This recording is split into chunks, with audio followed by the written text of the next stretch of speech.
এই মুহূৰ্তত ৰাজ্যৰ শিক্ষক কৰ্মচাৰীৰ বাবে জনা বিচাৰিছো বিগ ব্ৰেকিং নিউজ। এইবাৰ শিক্ষক কৰ্মচাৰীসকলৰ বাবে 4টাকৈ সুখবৰ আহিছে। এইবাৰ ৰাজ্য চৰকাৰ ফালৰ পৰা শিক্ষক কৰ্মচাৰীলৈ 4টাকৈ সুখবৰ দিয়া হৈছে। কি আছে সবিশেষ খবৰৰ বাবে ভিডিঅ'টো প্ৰথমৰ পৰা শেষলৈকে চাই থাকিব।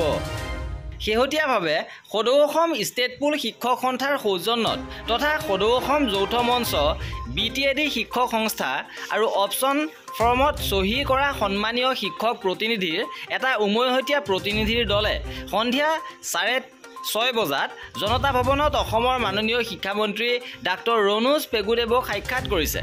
মাননীয় শিক্ষামন্ত্ৰী মহোদয়ৰ লগত হোৱা এই সাক্ষাৎকাৰত প্ৰায় 1 ঘণ্টা সময় আলোচনাৰ অন্তত তলত উল্লেখ কৰা বিষয়সমূহ সমাধানৰ বাবে তেখেতৰ লগতে মুখ্যমন্ত্ৰী মহোদয়ৰ ধনাত্মক সঁহাৰি লাভ কৰা গৈছে। এইকেইটা গুৰুত্বপূৰ্ণ বিষয় হৈছে এনেধৰণৰ। প্ৰথমটো বিষয় হৈছে যে অপশ্যনেল ফৰ্মত চহী কৰা সকলো শিক্ষকৰ নিয়মীয়াকৰণ প্ৰক্ৰিয়াটো অহা সপ্তাহৰ পৰাই আৰম্ভ হ'ব আৰু জুন-জুলাইৰ ভিতৰত এই নিয়মীয়াকৰণ প্ৰক্ৰিয়া সম্পূৰ্ণ হ'ব।